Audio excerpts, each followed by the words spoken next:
दोस्तों, मानवता के कदम बहक गए, मानवता गलत दिशा में चली गई। आज यदि आप लोग यहाँ से बाहर निकल करके देखें, अच्छे लोगों की संगत से दूर जाकर के देखें, तो आपको क्या देखने को मिलता है? आपको भटके और बीमार इंसान देखने को मिलते हैं, आपको टूटते और बिखरते परिवार देखने को मिलते हैं, आपको स्वार्थी और निकृष्ट समाज देखने को मिलते हैं। संबंध दिखावों में बदल गए हैं, सहयोग चापलूसी में बदल गया है।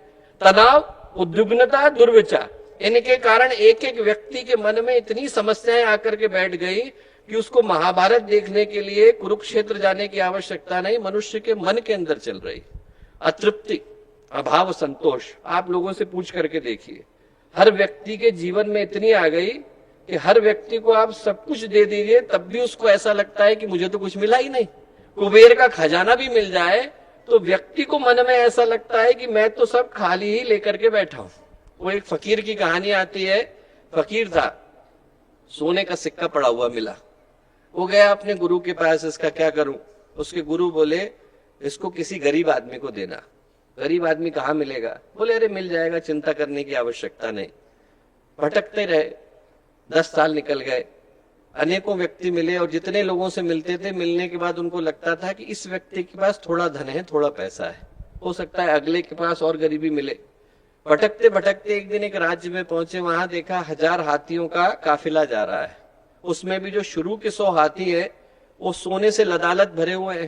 पहले वाले हाथी पर तो हीरे की पालकी सजी हुई है, उसके अंदर एक राजा बैठे हुए हैं, ऊपर से लेकर नीचे तक सारे आभूषणों से सुसज्जित है। उनने अपने बगल वाले से पूछा कि यहाँ क्या हो रहा है? बोले, ये राजा है, चक्रवर्ती सम्राट है, अपने भाई के ऊपर हमला करने जा रहे हैं। बोले, इनके भाई ने इनका कुछ बिगाड़ा है क्या? बोले, नहीं, कुछ बिगाड़ा नहीं है, पूरे भारत के ऊपर इनका शासन है, एक राज्य छूट गया था, उसके ऊपर हमला करना जरूरी था, इसलिए हमला करने जा रहे हैं। फकीर ने तुरंत सोने का सिक्का निकाला और जाकर के राजा को दिया। राजा को लगा कि आशीर्वाद मिला है। राजा ने कहा कि मुझे क्यों दे रहे हैं? बोले, अरे हमारे गुरु ने कहा था कि जो सबसे गरीब आदमी मिले उसे दे करके आना। क्या बोल रहे? बोले, साहब आपको दिखाई नहीं पड़ रहा है, 100 हाथियों का काफिला है, हीरे आभूषणों के ऊपर मैं सजा हुआ बैठा हूं, और आप कह रहे हैं कि गरीब आदमी है। बोले, राजा बाहर की गरीबी की बात नहीं कर रहा, तेरे दिल की गरीबी की बात कर रहा हूं। व्यक्ति का दिल गरीब हो गया, और जो दिल की गरीबी है वो आदमी को ऐसे पथों में भटकाती है दोस्तों, जहां पर न उसे संतोष मिलता है, न सुख मिलता है, न तृप्ति मिलती है। भटक रहा है आदमी, एक दूसरे को शक की निगाहों से देख रहा है। रहने के लिए तो भेड़ और भैंस भी एक बाड़े में रहते हैं, पर मौका मिले तो एक दूसरे को सींग गड़ाए बगैर रहते नहीं। आज इंसान वैसा ही हो गया, रहने के लिए रह रहा है, एक घर में रह रहा है, पर मौका मिल जाए तो गला दबाने से और दूसरे को कुचलने से और दूसरे को निगलने से बाज नहीं आएगा। आज इंसान मानवता को भूल करके बैठा है, इंसानियत को भूल करके बैठा है। वो एक स्कूल की कहानी आती है कि एक टीचर थे, उनके सामने एक लड़का दूसरे के सामान में से कुछ चुरा रहा था, तो उनको बड़ा दुख हुआ। उनको लगा कि अब यहाँ सबके सामने बोलना तो ठीक नहीं है, तो वो पकड़ करके उसको घर ले गए। घर में उसके पिता के सामने ले जाके खड़ा किया। बोले, आपका लड़का जो था वो चुरा रहा था। जैसे ही पिता को पता चला कि चुरा रहा था, पिता ने एक जोर का थप्पड़ मारा। बोले, तू चोरी करता है? तेरे लिए मैं ऑफिस से इतनी अच्छी अच्छी चीजें लेकर के आता हूं, तब भी तू चोरी करता है? जो टीचर थे वो बोले, साहब गलती हो गई। बोले, क्यों? बोले, मैं ये समझ करके आया था कि लड़का अभाव में चोरी करता है, पर यहाँ आकर के पता चला कि स्वभाव में चोरी करता है। आपने तो घर का वातावरण ऐसा बना दिया कि इसके अलावा और करे तो करे क्या? आज इंसान इन समस्याओं से जूझ रहा है दोस्तों। व्यक्ति भीतर की गरीबी को, भीतर की दरिद्रता को लेकर के बैठा है, अंदर की अतृप्ति को, अंदर के असंतोष को लेकर के बैठा है। वो कहीं पर किसी ने कविता लिखी थी और बड़ी प्यारी लिखी थी।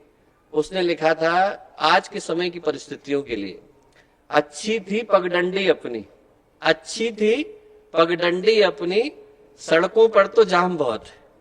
अच्छी थी पगडंडी अपनी, सड़कों पर तो जाम बहुत है, फुर्र हो गई फुर्सत सबकी, हर व्यक्ति को काम बहुत। अच्छी थी पगडंडी अपनी, सड़कों पर तो जाम बहुत है, फुर्र हो गई फुर्सत सबकी, हर व्यक्ति को काम बहुत। नहीं चाहिए बाग बगीचे, 2 गमलों में शान बहुत। व्यक्ति ने 2 गमले लगा लिए, उसी में खुश। नहीं चाहिए बाग बगीचे, 2 गमलों में शान बहुत है, नहीं लिखनी है चिट्ठी पत्री, व्हाट्सएप का पैगाम बहुत। व्यक्ति उसी में ही चिट्ठी पत्री लिख रहा है। नहीं चाहिए मित्र संबंधी, नहीं चाहिए मित्र संबंधी, अकड़ ऐठ एहसान बहुत है, सुविधाओं का ढेर लगा है पर इंसान परेशान बहुत। व्यक्ति के पास सब कुछ आ गया पर व्यक्ति अंदर की परेशानी को लेकर के बैठा है। और ऐसे में दोस्तों पुकारा किसको जा रहा है?